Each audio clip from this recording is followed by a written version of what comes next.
Coming up, what an excellent day for Linda Blair.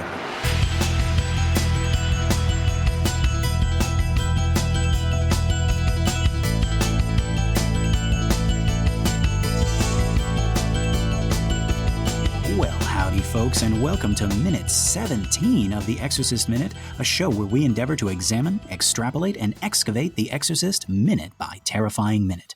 My name is Lester Clark. And I'm Keenan Diaz. And we'll be your holy guides on this journey through what some have called the scariest movie of all time. Okay, so our minute begins with Chris watching the two priests. And it ends with Reagan, her daughter, talking about a horse she saw. But we have one more member of this household, one more member of the Blatty Bunch to meet before we see Reagan. And that is Sharon Spencer, played by Kitty Wynn, who is probably best known for her role in Panic in Needle Park, where she played alongside Al Pacino as Helen. Now, Sharon is Chris's secretary / assistant. She's also Reagan's tutor, which comes up later. The book says that she's been with the family for 3 years at this point. So she also traveled with them to Washington, where she has met and fallen in love with someone referred to only as the Horseman in the book. And no, past Lester from college, not the Horseman, as you originally thought before you heard the audiobook. You idiot. Is that like, oh, mom and dad, I'm dating someone, but you have to be careful. He's a horseman. He's a horseman, right? So why don't you just have him over for dinner, honey? It's like, so, Mr. Horseman, it's like, what do you think of the current president? Right. Don't talk politics, religion, or oats. Or oats, right. Yeah. When you're meeting your girlfriend's parents. Don't get him started on oats, right? We'll be here for 2 hours. The opposite of that, right? So Jon Stewart has this bit on the Daily Show where he was saying that if Spider-Man were Jewish, it wouldn't be Spider-Man, it would be Spider-Man. Oh, I've heard that. Yeah, Leo Spider-Man. Oh my God, I love Jon Stewart. He's so awesome. And he's so awesome now. He's consistently awesome. Yeah, he's back in nakedly political form where he doesn't do stand-up anymore. He just does congressional hearings. Yep. That's where he does his work. But yeah, so this is what Reagan is talking about when she says they met this man who let her sit on his horse. This is the guy that Sharon is dating. He's like a lawyer or something, I think. Oh, I don't want to dwell too much on Sharon, I suppose, but it's interesting, right? Like how you could, when it's really well drawn, you're like, oh, tell me more about that. So does Sharon date this guy only when they're visiting in Washington? She only started dating him while they've been in Washington? Because she doesn't live in Washington. She lives in LA. Right. Yeah. How does it work, Sharon? How do you make it work? What are you going to do? Yeah. I wasn't going to get into this, but fuck it. Let's get into it. But no, Sharon is a very interesting character in the book. She's kind of the foil to Chris in many ways. She does move out of the house after a while, and she's like living in a hotel room that Chris pays for. So she's kind of like, she's got her own space, and she can, have this horseman over, because it's a very inclusive hotel that lets horsemans in. Yes, right. It's a very, and I would say, Keenan, I would say that. Their relationship is very stable. Sorry. Okay. All right. It's horse puns. But another thing about Sharon is that she's just as skeptical as Chris is and has painted to be so far. Sharon is very, very into like all of this new age, all of these different kind of like religions and faiths. And she's kind of like in the book, she's jumping from one to another. And we get a little bit of exposition about how like currently at the time of this story, like when this is happening right now with the horsemen and everything, she's really into like transcendental meditation, right? And Chris and Sharon kind of like share this dialogue about it where you kind of get the idea that Chris is a little bit annoyed by it. She's a little bit, she is skeptical, but she's also kind of just like, she can't let well enough alone. She's curious, but she also wants to be like, it's like, why do you do that stuff, Cher? Like, and Sharon is like, well, it gives me peace of mind. And she's like, right. And she's kind of like picking it apart, like maybe in not in a mean way, but in a way, in the same way that she she looks at her scripts, right? She's Right. trying to find the truth. She's trying to find like, okay, what's the thing that I can grasp? What's the thing that I can hold on to? And which is just so ironic because like when you're talking about faith, there's really nothing you can grasp, right? It's more of a, I mean, that's what faith is, right? It's the opposite of like knowing for sure, right? Right. And a lot of my, I'm an atheist, but a lot of my atheist friends who are more militant than I, they will ask their friends that, and maybe they won't say it to their faces. I have nice friends, but that idea of like, oh, I do it because of this. Any answer is like, well, if you're doing it because it gives you peace or stability, or you're doing it because it calms you, then that's not really faith, because you should do that for no reason or whatever. But people's answers about why they do their faith traditions, why they do their practices, like that's varied, and it's legitimate. Yeah. And it's interesting that we get, like, you hear a lot about religious people kind of like pushing their faiths onto non-believers or people of other religions, right? And that certainly is like, that is a big problem. But there's not a lot of talk about like you say, militant atheists just kind of like pushing, their atheism onto. It's like, well, why, like just challenging, people's beliefs in this way. That's kind of like, it's like, you don't need to do that. Yeah. You see that a lot. And when I say now, see it a lot now, it's Twitter and Facebook, which aren't real discussions, but if someone posts something about God or whatever, and someone has to say, well, God's not real. I'm like, well, do we really have to say that here? Right. Forum?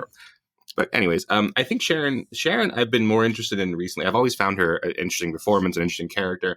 I haven't seen the sequels to The Exorcist. I don't like necessarily seeing sequels that I am afraid of will tamper my love of the original. Right.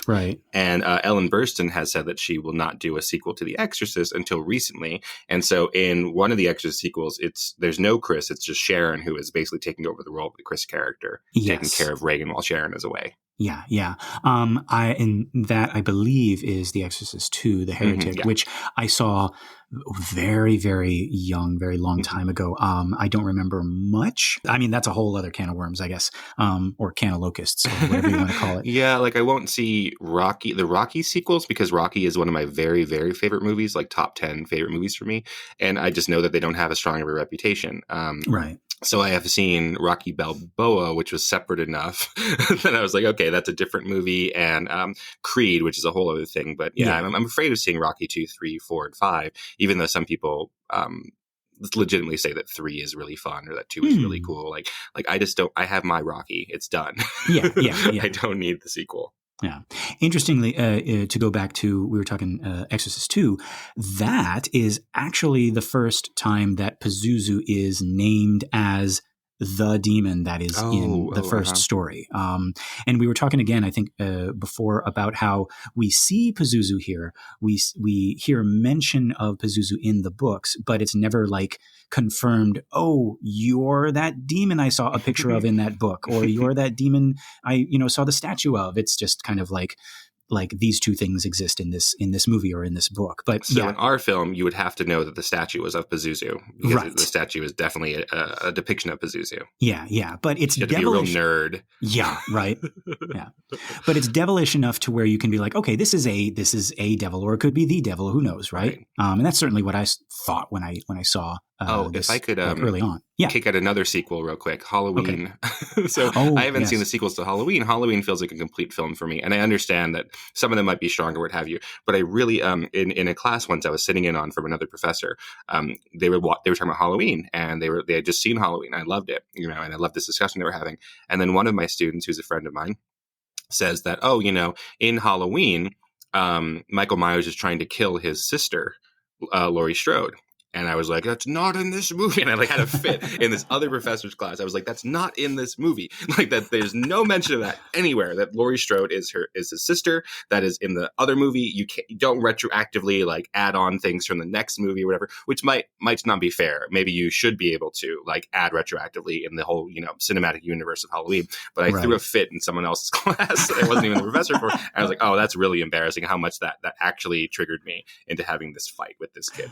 But I mean, these like that's what movies do for us, right? They affect us. They, I like we were talking about. You're talking about sequels, right? We're talking about Star Wars and Darth Vader. I hope everybody already knows this.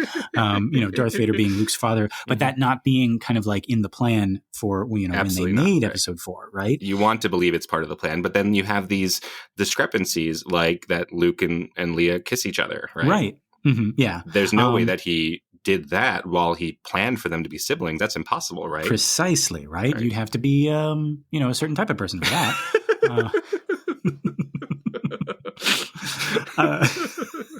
Also, to bring up Star Wars as well, is that you were talking about like being affected by how you feel about the first Halloween movie and everything like that. Keenan, I have not seen a movie or a collection of movies as much as Star Wars, like touch people in this almost religious way that we talk about. I mean, we say that it's like a modern mythology, right? It's almost like a modern, like religious text. So much so that like when the prequels came out or when these, sequels came out, like people were up in arms and they were like, that's not what Luke would do, or that's not how, Anakin would be. It's like, I know my Star Wars. And it's like, well, like episodes 4, 5, and 6 are movies.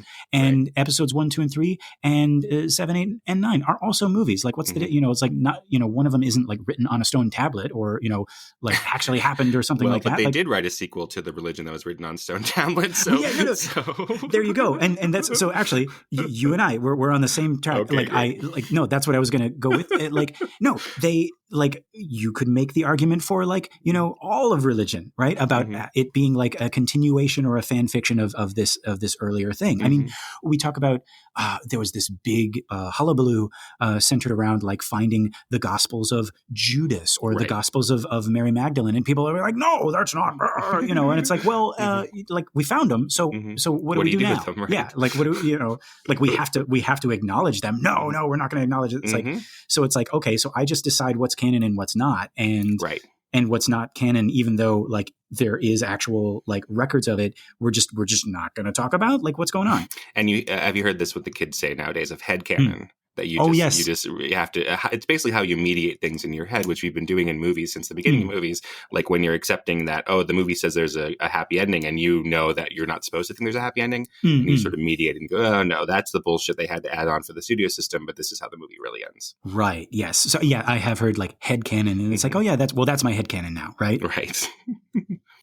You can register your religion on the Australian census as Jedi. I think that starts as a joke, but then more and more people are like, that's the closest thing I understand to a faith tradition. And so, yeah, that'll be, I am a Jedi. So some people I think are facetious about it, but I think not for a lot of other people. How much of this stuff started out as a joke and just kind of... This thing just got a little out of hand. Just, you know what?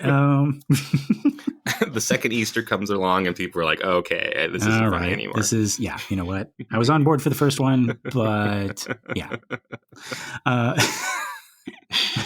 So anyways, we have Sharon looking over, and then I like it. We have another shot of Ellen Burstyn coming around the corner, and we see her, with her thoughts and her gloomy, inner thoughts. And then when she sees Sharon, she puts on maybe not a fake face like she was with the Halloween people, but certainly she changes her mood very quickly. So we get both of them in one shot again. Yeah, and I didn't write this down in the notes, but Sharon's like, how'd it go? And what did she say? She's like, oh, it was all right. It was like the Walt Disney version of the Ho Chi Minh story. Ho Chi Minh story. Yeah, this is going back to all that.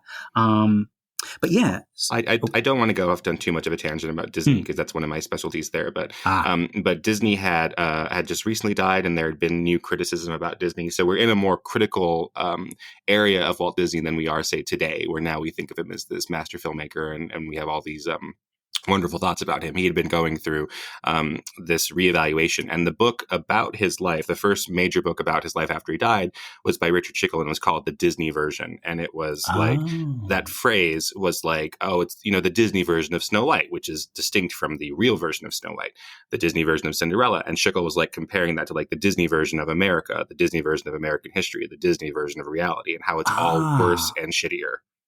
Interesting. It's all fake and not real and cleaned up. Yeah. Oh, that adds like a whole new level to what she just said, right? Because audiences who are first seeing this film will understand that in a way that we don't. Right, because now we're in a phase where we look at the classic Disney movies and we're like, oh yeah, that is the version. Right. So now we say the grim version of Snow White to distinguish, because when someone in our everyday life says Snow White, we're thinking about the Disney version. We're thinking, yeah, interesting. Okay, so in this scene, we get another little glimpse of how famous Chris MacNeil is. Mm-hmm. Sharon hands her an invitation to dinner at the White House. And is not a big party either, just 5 or 6 people, according to Sharon, to which Chris responds, far out, and tosses the invite back onto the table like it's nothing. So, Keenan, I've always been a little bit puzzled by this. Like, we know she's an actress, and we know she's a pretty famous actress, but the White House thing always seemed, I don't know, like a little excessive. It was in the book, too, and I just remember thinking, okay, I get it. Like... I have a couple thoughts about why we go to these lengths to show how famous she is, but I wanted to see if you had any insights. Oh, see, I was wondering about whether this was specifically about the Nixon White House, like how much we're supposed to be in 1973 or not. Like we're clearly in modern day, but is it like, I don't know how long in the future people will be listening to this, but we just got out of a Trump administration where everyone in entertainment went out of their way to like be sure that they weren't accidentally supporting Trump. So there, the Super Bowl teams didn't go and see him.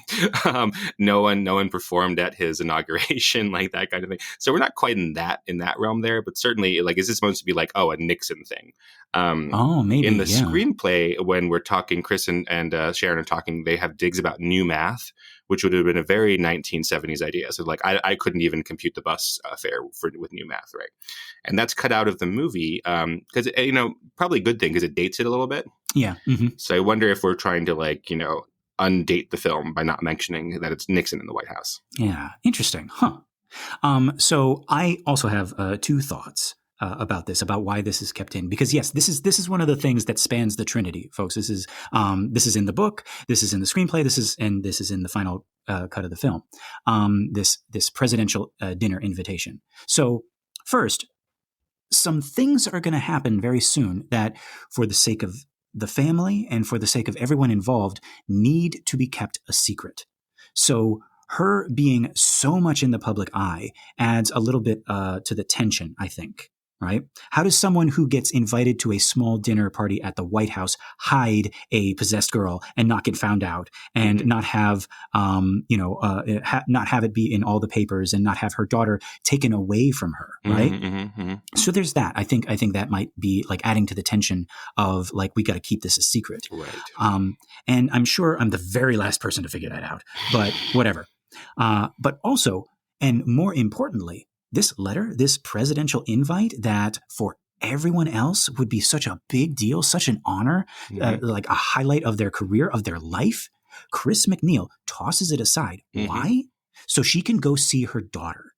This is Chris MacNeil, the mom, not Chris MacNeil, the overblown superstar. Sorry, Mr. President, you'll just have to wait. Right. That's important, I think, for us, right? That she has to care about, like we were talking about earlier, like it's not that she is an aloof, distant mother. She's essentially playing the part of a father, a husband, and that she has to go and work. I'm talking about like traditional 70s, right? What we expected. But she is a loving breadwinner. She's not someone who's like, oh, I have to deal with my freaking daughter who's going to tell me about her day like I care, right? Yeah. And so here, now, we have Reagan MacNeil, played by Linda Blair. So, Keenan, I looked, and it is surprisingly hard to find stuff on Linda Blair before this movie. This was her breakout role. After this movie, there is tons of stuff. This film, for better or worse, gave her a place in the annals of cinema history. Mm-hmm. I think it's safe to say that this is the role everyone remembers her for. She is the face of this movie in more ways than one. And as the face of what some have called, and what many are still calling, the scariest movie of all time, she's sort of become a meme. You may never have seen The Exorcist, but I guarantee you've seen one of those like scary maze game pranks where her face pops up at the end, right? Every year around October, you can see mannequins and dolls and animatronic displays with the Demon Reagan face, right? Linda Blair herself has made 2 parody movies, one with Leslie Nielsen we mentioned before called Repossessed. I might be right. Repossessed, yeah. I don't know the other one is, yeah.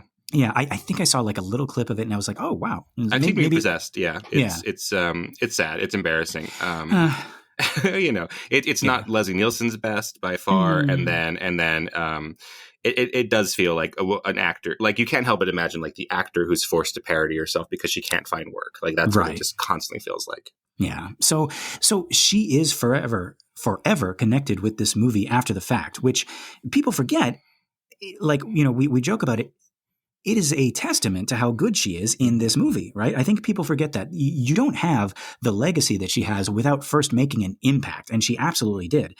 But again, it's hard to find stuff before this film. Right. She's a model, and Mm-hmm. she's not working in movies before this. Right, right. I think there was like a couple of like very small roles, like in a TV series, something Mm-hmm. like that. I know that she was a child model / actor from age 5. She did stuff for Sears, JCPenney, Macy's, a bunch of commercials, apparently. Yeah, I found some pictures. She's very blonde. She's very cute as a child. She has this really big round face and really big eyes. You could see why she would have done well as a child model. At 6 years old, she was doing print ads for the New York Times and, get this, Keenan, riding horses. Mm-hmm. Something her character also loves to do. And that's actually one thing I picked up on from Wondery's Inside the Exorcist, and I later looked into as well, is that she always loved animals. Currently, right now, at age 63, she runs the Linda Blair World Heart Organization for the rescue and rehabilitation of abused and abandoned animals. Again, lots of stuff after this film, but not a whole lot before. Yeah, I saw pictures of her with a chicken that she had helped hatch on set. She hatched a turkey and a chicken on the set of The Exorcist. What? Oh, yeah, it's just so weird to see like that that she could have an ordinary professional life on the set because the movie is so shocking, and we assume that terrible things happened to her, and that it was people insist afterwards that she must have been traumatized by the film, and she says that she wasn't. But yeah, she had a hard time becoming an actor outside of The Exorcist with this film. I think it's partially because of the nature of The Exorcist, people wanting her to do the same thing over and over again. right. Partially because she's a 13-year-old girl, and that's a really hard transition to make. Very few people do. Like at the same time period, or in Ellen Burstyn's next film after The Exorcist that she wins the Oscar for, Alice Doesn't Live Here Anymore, we have Jodie Foster in a supporting part, and Jodie Foster's someone who could survive into adulthood, but most child actors can't do that. Yeah, that's a sad kind of like story of Hollywood is that child actors. And but she seems relatively happy. She goes to talk to people about The Exorcist all the time. She doesn't say like, "Oh, I resent talking about being Regan McNeil." That's not how she feels. A lot of horror people are like that, actually, where they love having horror fans and retiring, at a young age, relatively, and taking care of animals. That sounds pretty great. Yeah. The biggest movie star of the 50s was Doris Day. Oh, and she dropped out of films pretty quickly after the R rating came into being because she just really couldn't connect with films anymore. Right. And she had all these movies that were offered her that were R rated, or like The Graduate. She was the original choice to play Mrs. Robinson, which wasn't R rated but was dirty. It was filthy. And so she eventually retired, and then for decades afterwards, she just spent all of her time and all of her movie star money, saving dogs, and that's what she was doing for the rest of her life. So not a bad life. Yeah, no, not at all. And I mean, like we joked about it, right? We joked about the parody, Repossessed and everything like that. Mm-hmm. But I also kind of I like that she can take this thing that, has been so big for everybody else and is like such a big part that people remember her for, and sort of, poke fun at it and smile and laugh along with everybody. And it's like, yeah, it's like, I'm not taking myself, so seriously, Yeah. Keenan, you mentioned before, you were talking about like being traumatized and everything like that. I do want to speak to something that does get brought up a lot. They say one of the reasons that this movie was so scary was the shock of seeing this, or I guess seeing and hearing this 14-year-old girl cursing and snarling and spewing green vomit and doing all these horrible things. And I'm getting a couple of conflicting anecdotal stories about how much Linda Blair was let in on what she was doing, what was going on. Actually, on second thought, I might be conflating her with and Friedkin's filming relationship with that of Kubrick and Danny Lloyd in The Shining, because I know that Kubrick was very protective of Danny, sort of shielded him from the more unsavory aspects of the film. Right. And I thought maybe it was the same way with Linda Blair. I'm thinking like specifically of, we haven't gotten to it yet, but the crucifix scene, which, yeah, we will get to later. But I thought I heard that Friedkin sort of like hid from her what was actually going on in that scene, and it was filmed in a way that like she just thought she was like stabbing herself, and that was it. And right? that's bad enough. Right. And that's bad enough, right? But then there's this other story, and I've heard it from two different sources now, where Linda and her mom actually show up at Friedkin's office unannounced. Again, we have this like theme of like every actor in this movie was like not the first choice, and they just kind of like appeared when the need arose. So Linda Blair and mom show up at Friedkin's office, and Friedkin asks Linda if she knows the story. And she's like, sure, I read the book. It's about a little girl possessed by the devil who kills people. And in this story, Friedkin is sort of like shocked. He's like taken aback. And he proceeds to ask Linda about the crucifix scene. Does she understand what's happening in it, right? And she's like, oh, yeah, she masturbates with it. Sure. And Friedkin is like, wait, you know what that is? You've done it? And she's like, yeah, haven't you? And so like these are two very different stories, right? In one, Linda is sort of shielded from the grosser aspects of the film. And in the other, she like knows all about it. She's read the book. She knows exactly what's going on. And I don't know which one is true or if parts or of both are true, but just knowing what I know about Friedkin and knowing some of the stuff that he pulls later, I'm immediately suspicious whenever he tells a story, right? Whatever comes out of his mouth, right? Because both of these stories, he comes out of both of these stories pretty clean, right? As this non-corrupting mentor. Right. And I didn't want her to do it. She asked to do it. yeah. She already knew about it, right? And I don't know. The way he treats his adult actors just makes me wonder how he can have so much patience and compassion and respect and consideration for a child, right?